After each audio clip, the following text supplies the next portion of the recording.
हमारी जिंदगी तो कुछ नहीं, हमारी जिंदगी तो बिल्कुल दाव पे है। तो हमें कुछ भी नहीं हमने निकाला, कोई इतना कपड़ा जो हमने पहना है बस ये है हमारे पास, और इसके सिवा कुछ नहीं है। हमें बचाओ, इधर कुछ भी नहीं था, कोई भी नहीं था उस वक्त। कौन होता रात के 3 बजे। ভারত শাসিত কাশ্মীরের সালামাবাদ আর কালগাই দুই গ্রাম যেন রূপ নিয়েছে মৃত্যুপুরীতে। প্রতিবেশী দুই দেশের সংঘাতে সবচেয়ে বেশি ভুগছেন এখানকার সীমান্তের সাধারণ মানুষ, যারা না আছেন সেনা ঘাঁটিতে, না পাচ্ছেন কোনো নিরাপদ আশ্রয়। তাদের জীবন যেন কেবল বিস্ফোরণের বিকট শব্দের মাঝে টিকে থাকার এক লড়াই। ঘুমন্ত রাতগুলোতে কেউই জানে না কোন মুহূর্তে ছুটে আসবে আগুনের গোলা। কালগাইয়ের এই বাসিন্দা নাসির আহমেদ বলেন, আমাদের জীবনের তো কোনো মূল্যই নেই। তার চোখের নিচে কালি, ঠোঁট শুকিয়ে গেছে। এতটাই বিষণ্ণ সেই কণ্ঠস্বর যেন চারপাশের ধ্বংসের মধ্যে এই বাক্যটাই সবচেয়ে জীবন্ত। তার গ্রামে এখন নেই কোনো স্কুল, নেই বাজার, নেই শৃঙ্খলিত জীবন। আছে শুধু ভাঙ্গা দেয়ালের নিচে চাপা পড়ে যাওয়া স্মৃতি।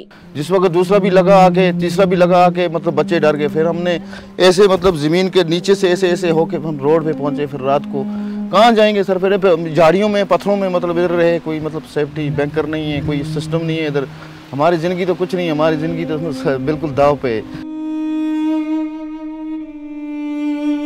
ছবিগুলো আরো কঠিন বাস্তবতা তুলে ধরে। একটি ঘরের দরজায় রক্তের দাগ, পেছনে পোড়া খাট, আর তার উপর পড়ে থাকা ছেঁড়া স্কুল ব্যাগ। ছোট্ট ছেলেটা হয়তো ওই ব্যাগ নিয়েই স্কুলে যাওয়ার স্বপ্ন দেখত, কিন্তু এখন তার পরিবারই জানে না সে কোথায় আছে।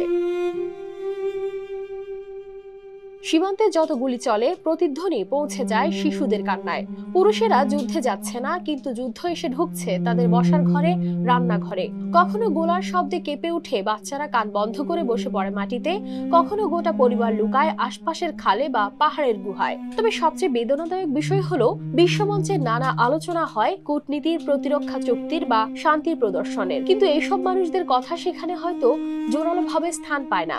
নাসির খানের মতো মানুষ যারা প্রতিদিন ভয়ে ঘুমান, তার কণ্ঠ পৌঁছায় না কোনো রাষ্ট্রপ্রধানদের টেবিলে। সেই মানুষগুলোর এখন একটাই কথা, বেঁচে থাকাটাই তাদের কাছে বড় যুদ্ধ। News desk, RTV।